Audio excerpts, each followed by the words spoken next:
Thank you. Thank you.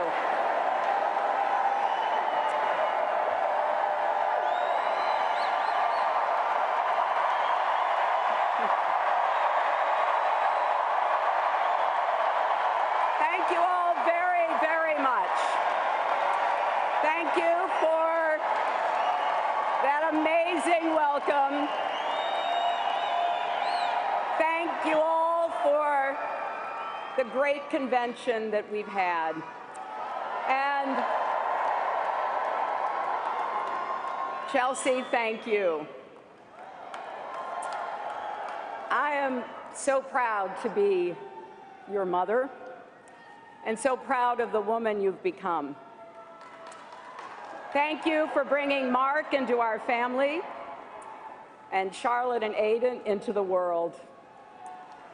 And Bill, that conversation we started in the law library 45 years ago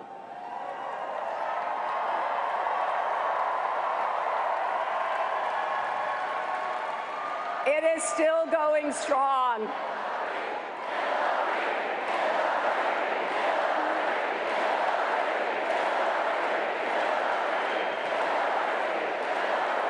You know, that conversation has lasted through good times that filled us with joy and hard times that tested us. And I've even gotten a few words in along the way. On Tuesday night, I was so happy to see that my explainer-in-chief is still on the job. I'm also grateful to the rest of my family and to the friends of a lifetime.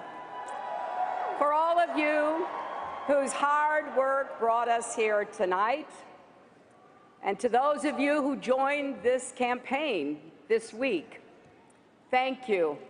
What a remarkable week it's been.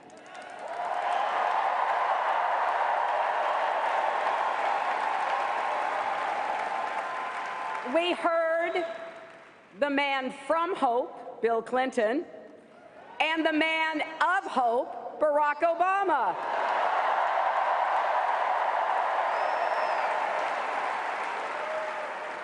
America is stronger because of President Obama's leadership, and I'm better because of his friendship.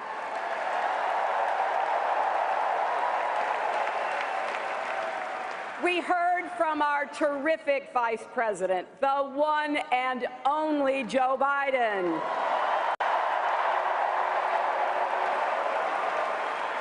He spoke from his big heart about our party's commitment to working people, as only he can do. And First Lady Michelle Obama reminded us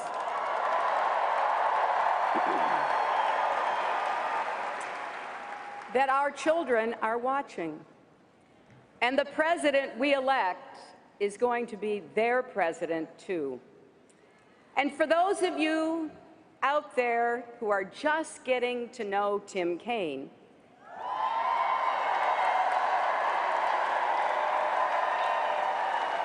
you will soon understand why the people of Virginia keep promoting him from city council and mayor to governor and now senator. And he will make our whole country proud as our vice president.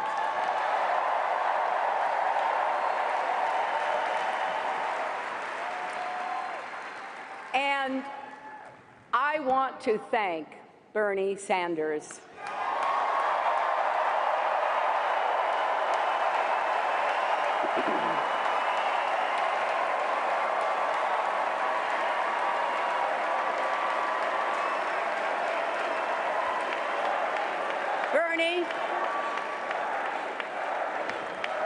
Bernie, your campaign inspired millions of Americans, particularly the young people who threw their hearts and souls into our primary. You've put economic and social justice issues front and center where they belong. And to all of your supporters here and around the country, I want you to know, I've heard you. Your cause is our cause.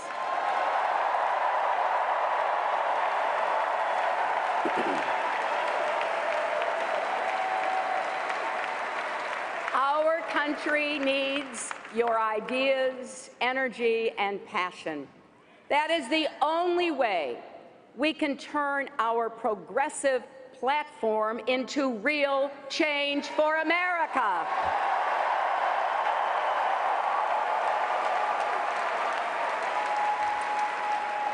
We wrote it together. Now let's go out and make it happen together.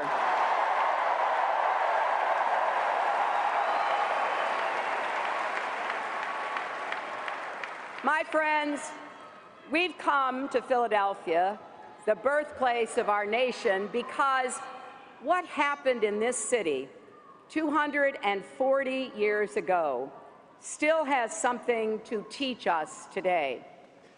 We all know the story, but we usually focus on how it turned out, and not enough on how close that story came to never being written at all. When representatives from 13 unruly colonies met just down the road from here, some wanted to stick with the king, and some wanted to stick it to the king. The revolution hung in the balance. Then somehow they began listening to each other, compromising, finding common purpose. And by the time they left Philadelphia, they had begun to see themselves as one nation. That's what made it possible to stand up to a king. That took courage. They had courage. Our founders embraced the enduring truth that we are stronger together.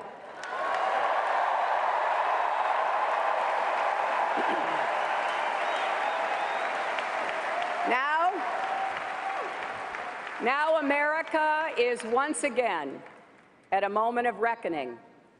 Powerful forces are threatening to pull us apart. Bonds of trust and respect are fraying. And just as with our founders, there are no guarantees. It truly is up to us. We have to decide whether we will all work together so we can all rise together.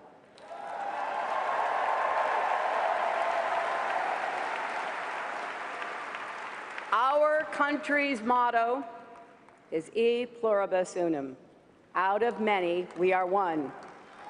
Will we stay true to that motto? Well, we heard Donald Trump's answer last week at his convention.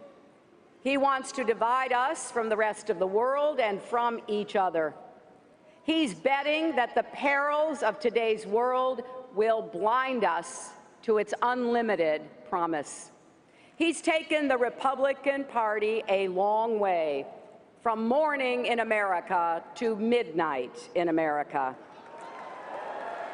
He wants us to fear the future and fear each other. Well, you know, a great Democratic president, Franklin Delano Roosevelt, came up with the perfect rebuke to Trump more than 80 years ago during a much more perilous time. The only thing we have to fear is fear itself.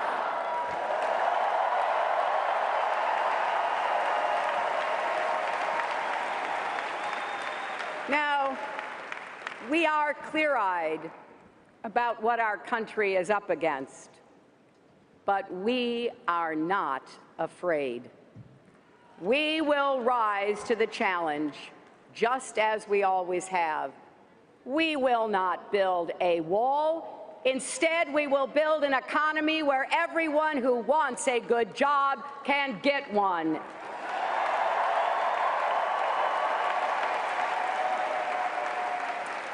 and will build a path to citizenship for millions of immigrants who are already contributing to our economy.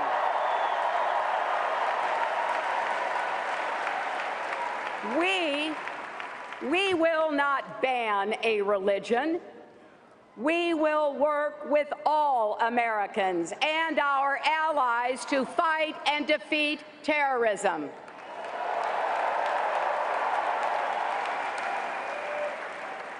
Yet we know there is a lot to do. Too many people haven't had a pay raise since the crash. There's too much inequality, too little social mobility, too much paralysis in Washington, too many threats at home and abroad. But just look for a minute at the strengths we bring as Americans to meet these challenges. We have the most dynamic and diverse people in the world. We have the most tolerant and generous young people we've ever had.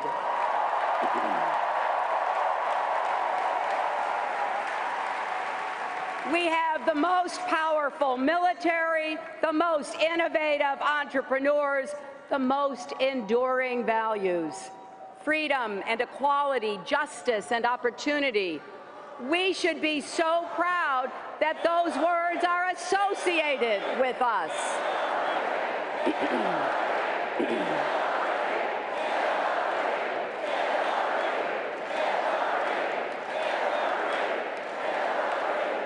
I have to tell you, as your Secretary of State, I went to 112 countries.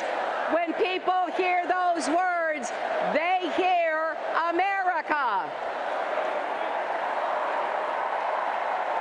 So, don't let anyone tell you that our country is weak.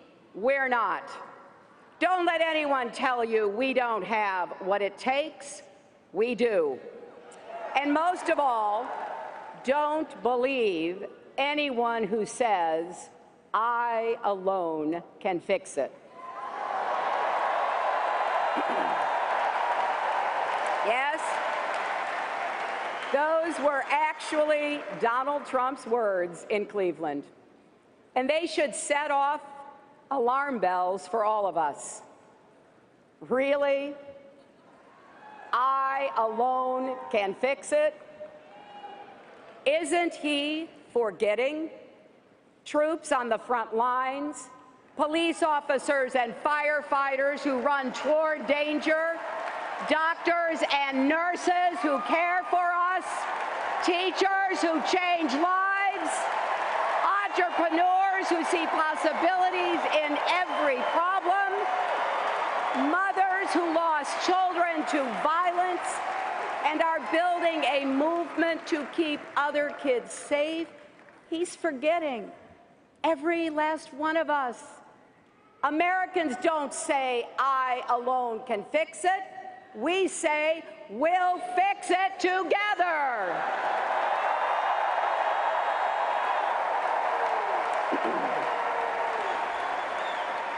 And remember, our founders fought a revolution and wrote a constitution so America would never be a nation where one person had all the power. 240 years later, we still put our faith in each other. Look at what happened in Dallas after the assassinations of 5 brave police officers. Police Chief David Brown asked the community to support his force, maybe even join them. And you know how the community responded?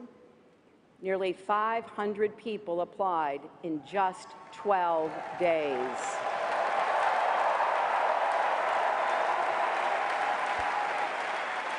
That's how Americans answer when the call for help goes out.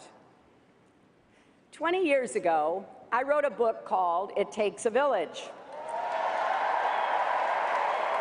And a lot of people looked at the title and asked, What the heck do you mean by that? This is what I mean. None of us can raise a family, build a business, heal a community, or lift a country totally alone.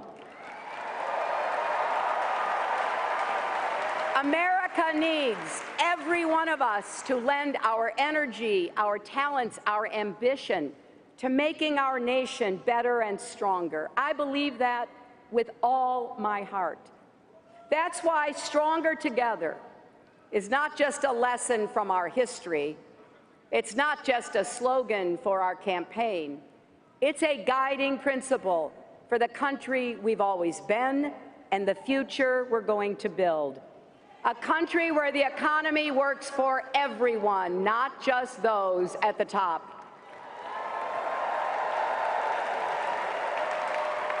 Where you can get a good job and send your kids to a good school, no matter what zip code you live in. A country where all our children can dream and those dreams are within reach.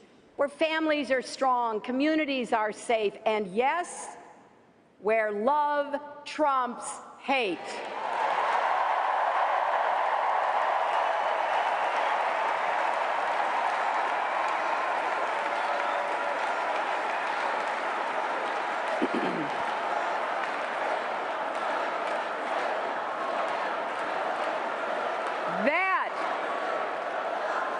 That's the country we're fighting for.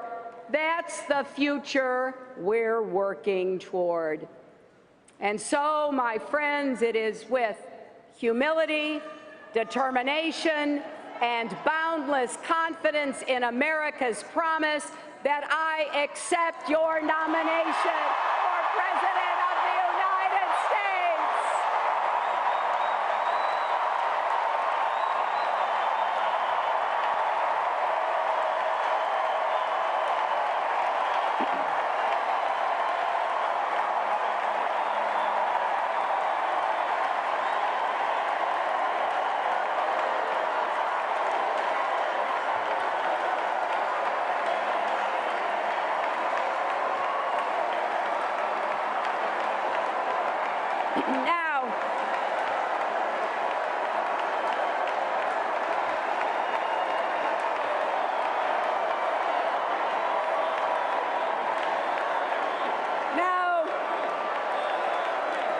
Now, sometimes the people at this podium are new to the national stage. As you know, I'm not one of those people. I've been your First Lady, served 8 years as a senator from the great state of New York.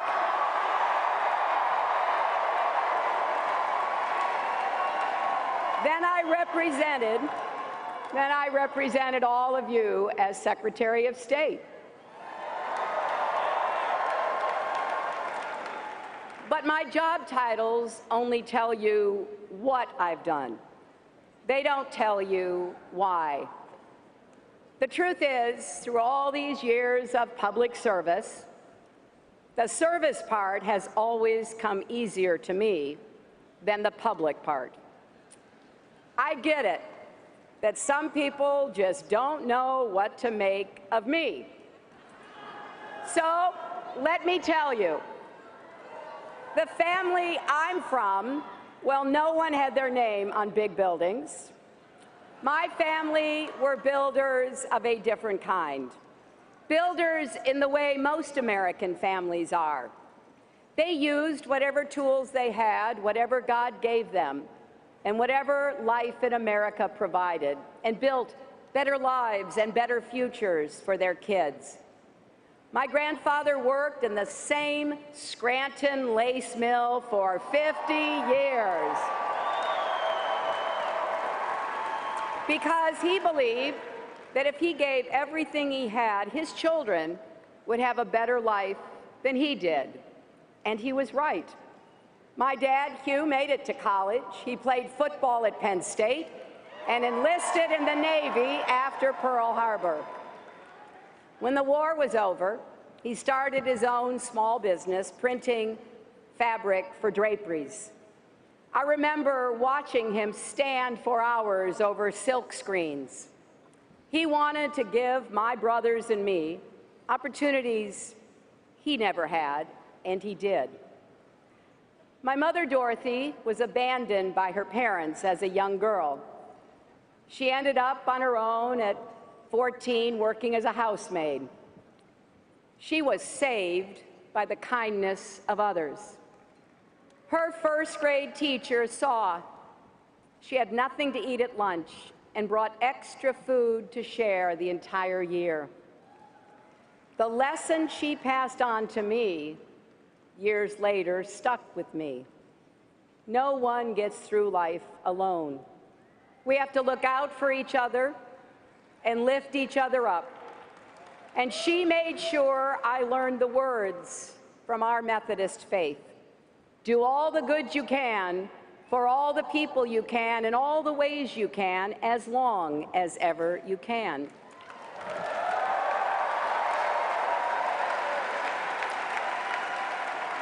So I went to work for the Children's Defense Fund, going door to door in New Bedford, Massachusetts, on behalf of children with disabilities who were denied the chance to go to school. I remember meeting a young girl in a wheelchair on the small back porch of her house. She told me how badly she wanted to go to school. It just didn't seem possible in those days. And I couldn't stop thinking of my mother and what she'd gone through as a child. It became clear to me that simply caring is not enough. To drive real progress, you have to change both hearts and laws. You need both understanding and action. So we gathered facts, we built a coalition, and our work helped convince Congress to ensure access to education for all students with disabilities. It's a big idea, isn't it? Every kid with a disability has the right to go to school.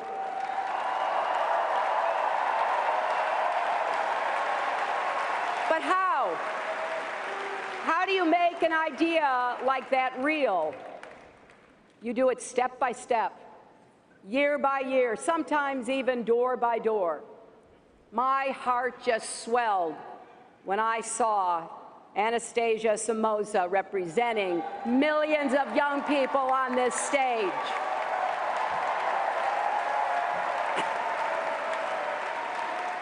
Because we changed our law to make sure she got an education. So it's true. I sweat the details of policy, whether we're talking about the exact level of lead in the drinking water in Flint, Michigan, the number of mental health facilities in Iowa, or the cost of your prescription drugs. Because it's not just a detail if it's your kid, if it's your family, it's a big deal. And it should be a big deal to your president, too.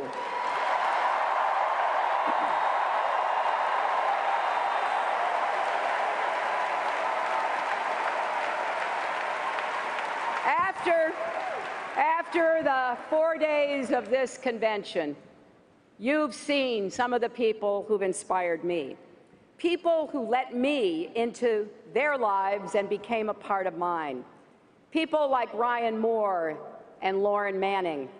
They told their stories Tuesday night. I first met Ryan as a 7-year-old. He was wearing a full-body brace that must have weighed 40 pounds because I leaned over to lift him up. Children like Ryan kept me going when our plan for universal health care failed and kept me working with leaders of both parties to help create the Children's Health Insurance Program that covers 8 million kids in our country.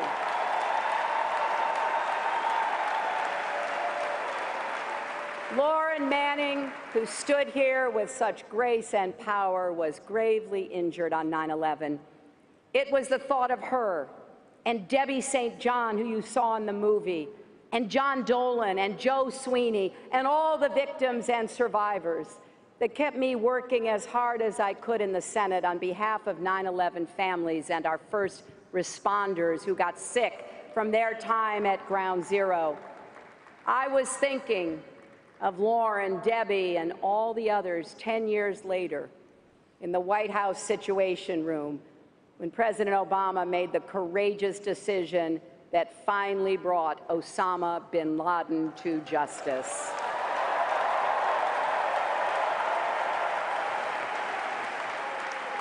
And in this campaign, I've met many more people who motivate me to keep fighting for change. And with your help, I will carry all of your voices and stories with me to the White House.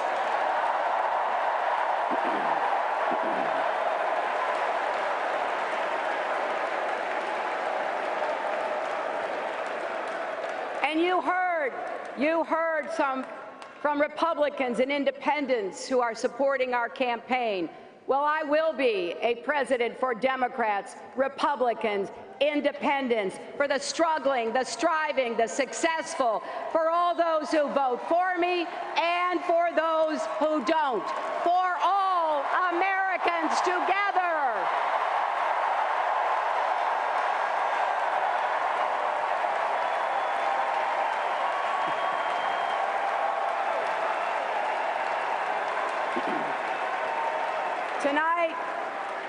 Tonight, we've reached a milestone in our nation's march toward a more perfect union. The first time that a major party has nominated a woman for president.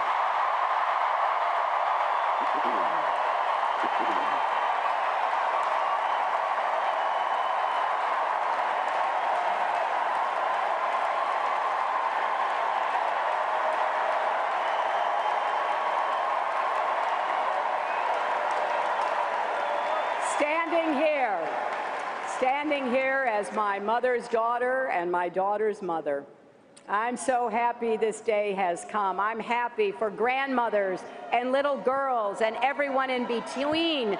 I'm happy for boys and men, because when any barrier falls in America, it clears the way for everyone.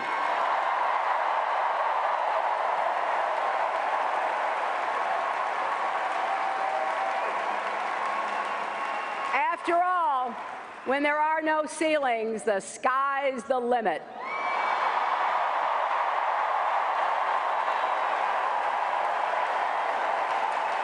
So let's keep going.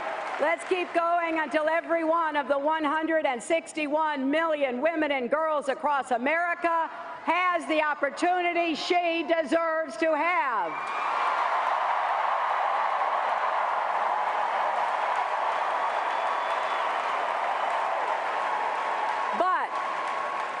Even more important than the history we make tonight is the history we will write together in the years ahead. Let's begin with what we're going to do to help working people in our country get ahead and stay ahead. Now, I don't think President Obama and Vice President Biden get the credit they deserve for saving us from the worst economic crisis of our lifetimes.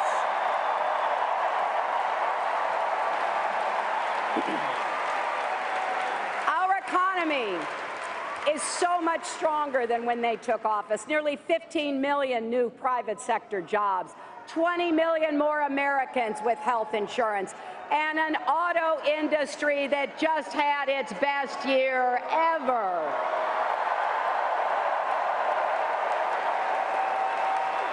Now, that's real progress. But none of us can be satisfied with the status quo, not by a long shot. We're still facing deep-seated problems that developed long before the recession and have stayed with us through the recovery. I've gone around the country talking to working families, and I've heard from many who feel like the economy sure isn't working for them. Some of you are frustrated, even furious. And you know what? You're right. It's not yet working the way it should. Americans are willing to work and work hard, but right now an awful lot of people feel there is less and less respect for the work they do. and less respect for them, period. Democrats, we are the party of working people.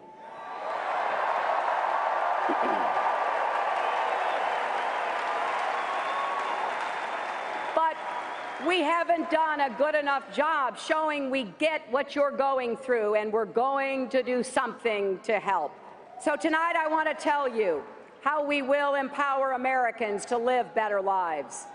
My primary mission as president will be to create more opportunity and more good jobs with rising wages right here in the United States. From my first day in office to my last, especially in places that for too long have been left out and left behind, from our inner cities to our small towns, from Indian country to coal country, from communities ravaged by addiction to regions hollowed out by plant closures. And here's what I believe. I believe America thrives when the middle class thrives. I believe our economy isn't working the way it should because our democracy isn't working the way it should.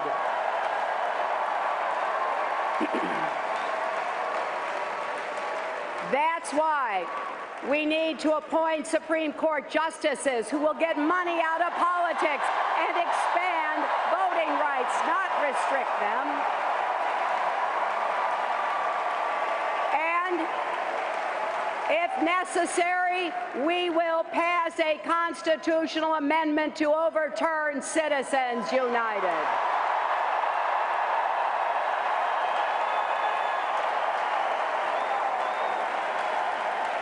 I believe American corporations that have gotten so much from our country should be just as patriotic in return.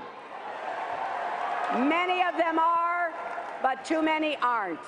It's wrong to take tax breaks with one hand and give out pink slips with the other. And I believe Wall Street can never, ever be allowed to wreck Main Street again.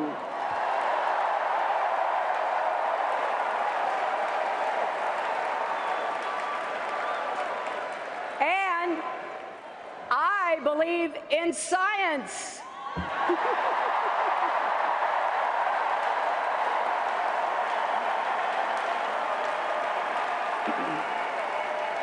I believe climate change is real and that we can save our planet while creating millions of good-paying clean energy jobs. I believe that when we have millions of hard-working immigrants contributing to our economy, it would be self-defeating and inhumane to try to kick them out.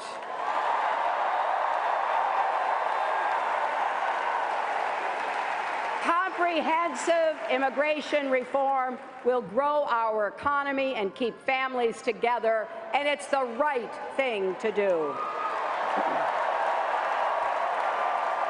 So, whatever party you belong to, or if you belong to no party at all, if you share these beliefs, this is your campaign.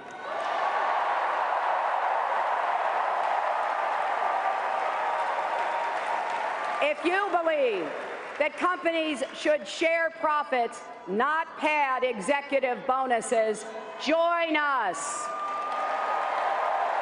If you believe the minimum wage should be a living wage and no one working full-time should have to raise their children in poverty, join us.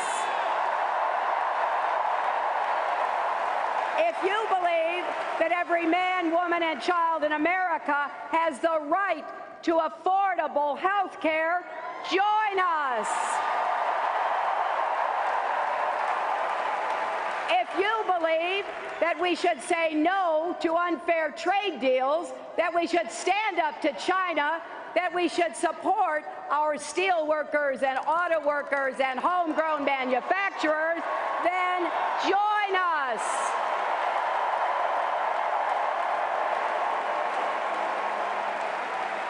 if you believe we should expand Social Security and protect a woman's right to make her own health care decisions, then join us.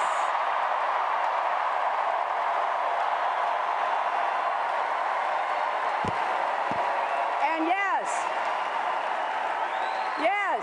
if you believe that your working mother, wife, sister, or daughter deserves equal pay, join us.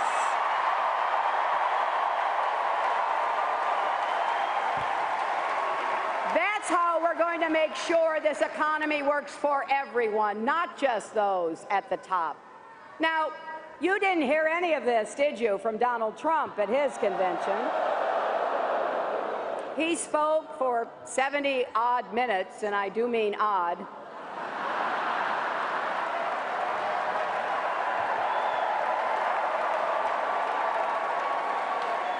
And he offered zero solutions. But we already know he doesn't believe these things. No wonder he doesn't like talking about his plans. You might have noticed I love talking about mine. In my first 100 days, we will work with both parties to pass the biggest investment in new, good-paying jobs since World War II. Jobs in manufacturing, clean energy, technology and innovation, small business and infrastructure. If we invest in infrastructure now, we'll not only create jobs today, but lay the foundation for the jobs of the future. And we will also transform the way we prepare our young people for those jobs. Bernie Sanders and I will work together to make college tuition free for the middle class and debt-free for all.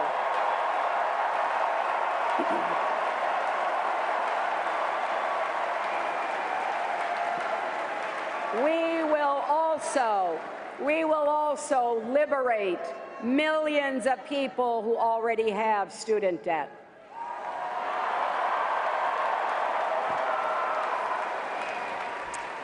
It's just not right that Donald Trump can ignore his debts and students and families can't refinance their debts.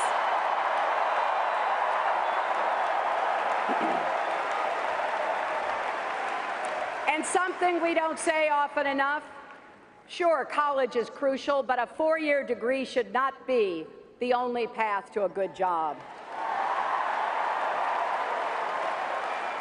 We will help more people learn a skill or practice a trade and make a good living doing it.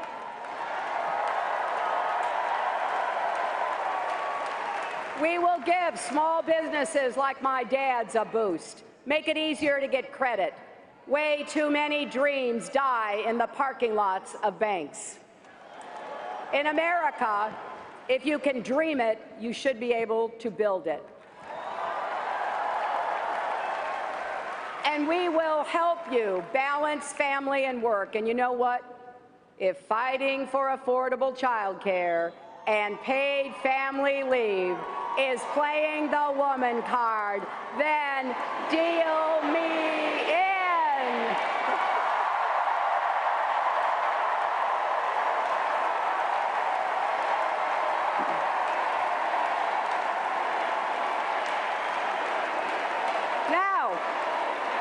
Now here's the other thing.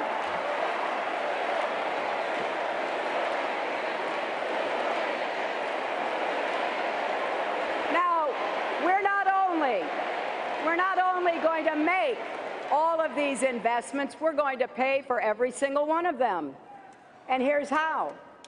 Wall Street, corporations, and the super rich are going to start paying their fair share of taxes.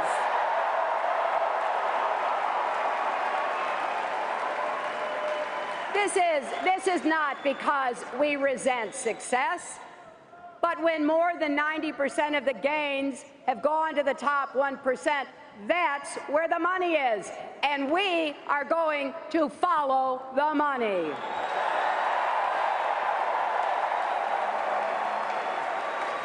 And if companies take tax breaks and then ship jobs overseas, we'll make them pay us back, and we'll put that money to work where it belongs, creating jobs here at home.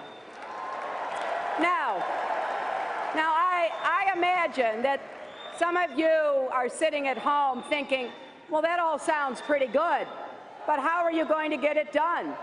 How are you going to break through the gridlock in Washington? Well, look at my record.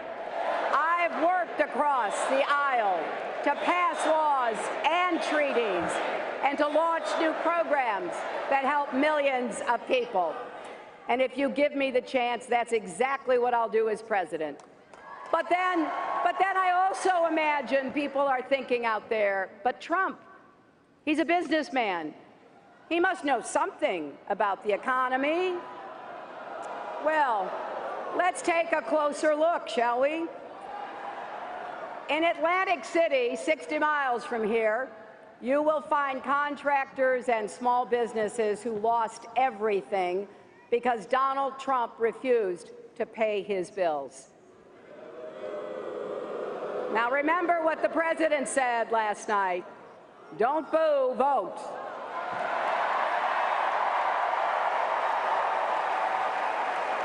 But think of this. People who did the work and needed the money, not because he couldn't pay them, but because he wouldn't pay them. He just stiffed them. And you know that sales pitch he's making to be president? Put your faith in him and you'll win big. That's the same sales pitch he made to all those small businesses. Then Trump walked away and left working people holding the bag. He also talks a big game about putting America first. Well, please explain what part of America first leads him to make Trump ties in China, not Colorado, Trump suits in Mexico, not Michigan, Trump furniture in Turkey, not Ohio, Trump picture frames in India, not Wisconsin. Donald Trump says he wants to make America great again.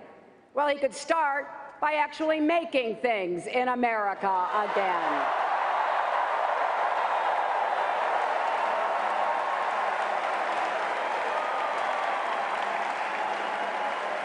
Now,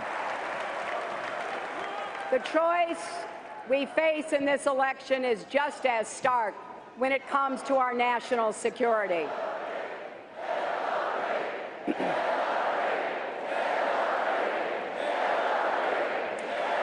You know, anyone reading the news can see the threats and turbulence we face, from Baghdad to Kabul to Nice and Paris and Brussels, from San Bernardino to Orlando.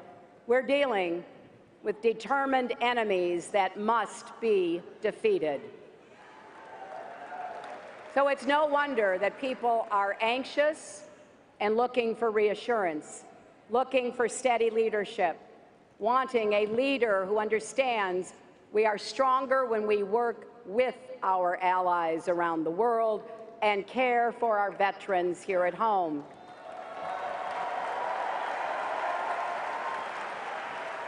Keeping our nation safe and honoring the people who do that work will be my highest priority.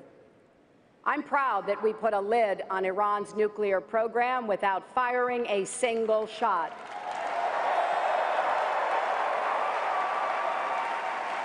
Now we have to enforce it, and we must keep supporting Israel's security.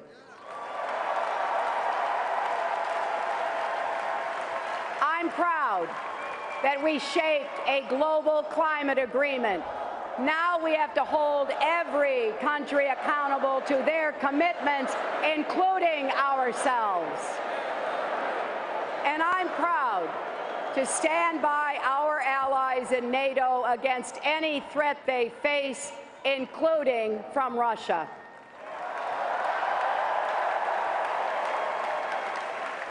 I've laid out my strategy for defeating ISIS. We will strike their sanctuaries from the air and support local forces taking them out on the ground.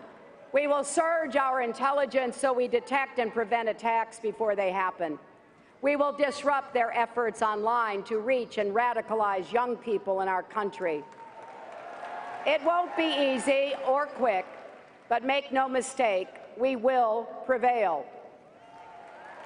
Now, Donald Trump says, and this is a quote, "I know more about ISIS than the generals do." No, Donald, you don't.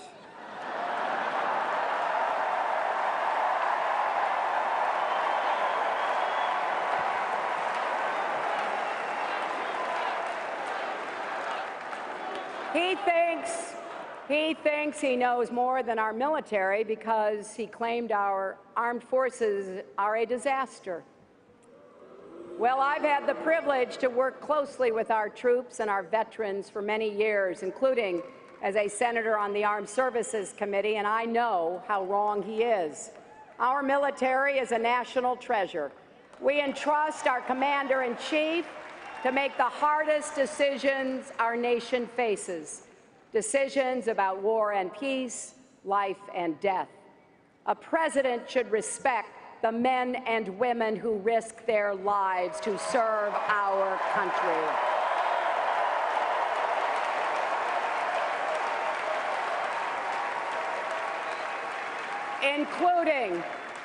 Including Captain Khan and the sons of Tim Kaine and Mike Pence, both Marines. So just ask yourself, do you really think Donald Trump has the temperament to be commander-in-chief? Donald Trump can't even handle the rough and tumble of a presidential campaign. He loses his cool at the slightest provocation. When he's gotten a tough question from a reporter, when he's challenged in a debate, when he sees a protester at a rally. Imagine, if you dare, imagine him in the Oval Office facing a real crisis. A man you can bait with a tweet is not a man we can trust with nuclear weapons.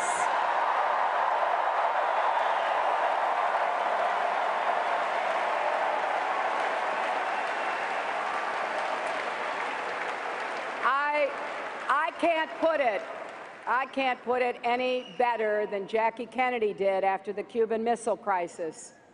She said that what worried President Kennedy during that very dangerous time was that a war might be started, not by big men with self-control and restraint, but by little men, the ones moved by fear and pride.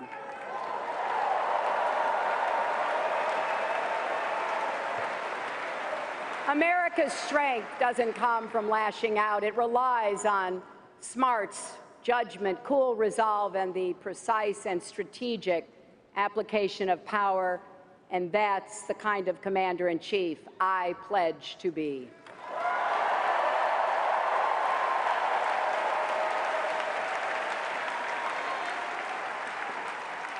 And if we're serious about keeping our country safe, we also can't afford to have a president who's in the pocket of the gun lobby.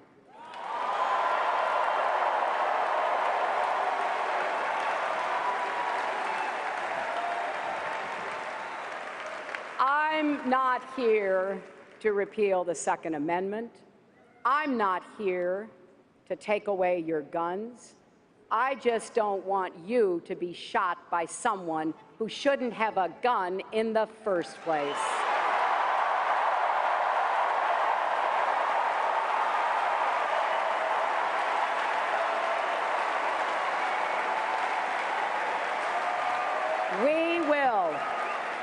We will work tirelessly with responsible gun owners to pass common sense reforms and keep guns out of the hands of criminals, terrorists, and all others who would do us harm. You know, for decades, people have said this issue was too hard to solve and the politics too hot to touch. But I ask you, How can we just stand by and do nothing? You heard, you saw family members of people killed by gun violence on this stage. You heard, you saw family members of police officers killed in the line of duty because they were outgunned by criminals. I refuse to believe we can't find common ground here. We have to heal the divides in our country, not just on guns, but on race, immigration, and more.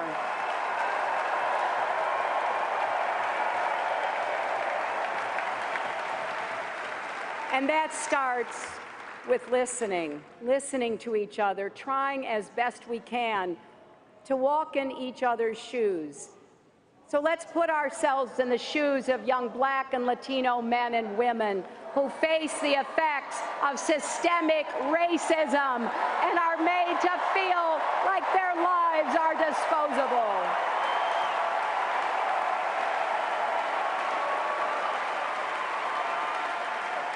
Let's put ourselves in the shoes of police officers kissing their kids and spouses goodbye every day, heading off to do a dangerous and necessary job. We will reform our criminal justice system from end to end and rebuild trust between law enforcement and the communities they serve.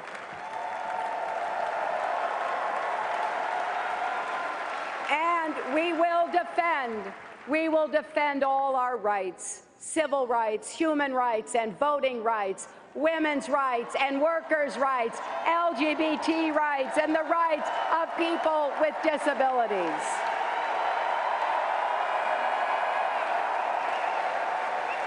And we will stand up against mean and divisive rhetoric wherever it comes from.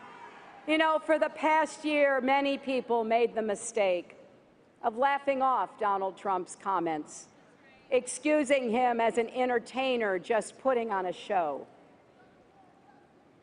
They thought he couldn't possibly mean all the horrible things he says, like when he called women pigs or said that an American judge couldn't be fair because of his Mexican heritage, or when he mocks and mimics a reporter with a disability or insults prisoners of war like John McCain, a hero and a patriot who deserves our respect. Now, at first, I admit, I couldn't believe he meant it either. It was just too hard to fathom that someone who wants to lead our nation could say those things, could be like that.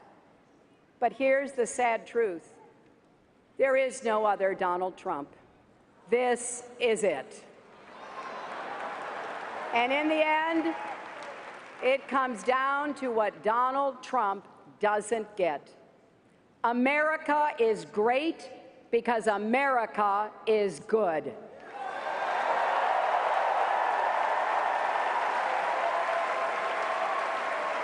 So, enough with the bigotry and the bombast. Donald Trump's not offering real change. He's offering empty promises.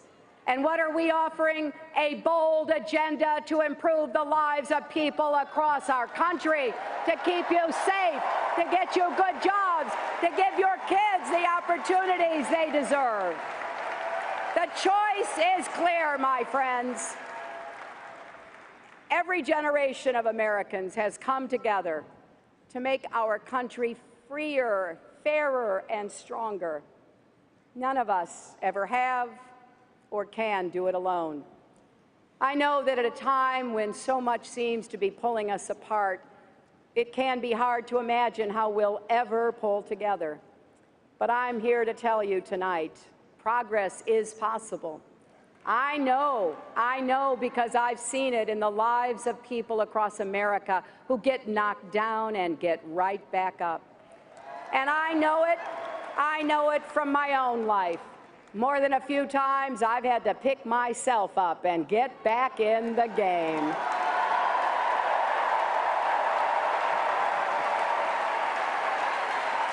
Like so much else in my life, I got this from my mother, too. She never let me back down from any challenge. When I tried to hide from a neighborhood bully, she literally blocked the door. "Go back out there," she said. And she was right.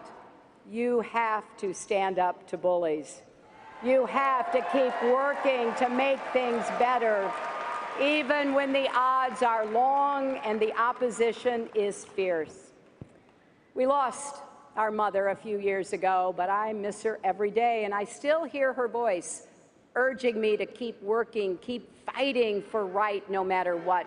That's what we need to do together as a nation. And though we may not live to see the glory, as the song from the musical Hamilton goes, let us gladly join the fight. Let our legacy be about planting seeds in a garden you never get to see. That's why we're here, not just in this hall, but on this earth.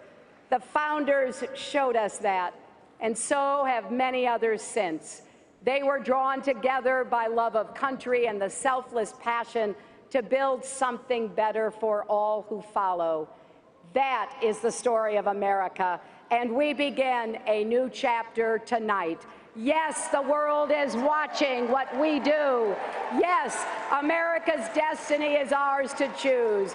So let's be stronger together, my fellow Americans.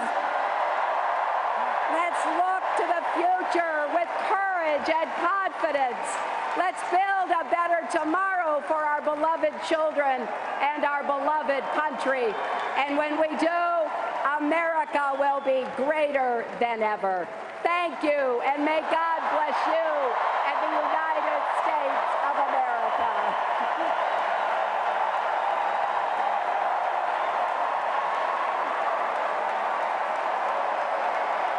America.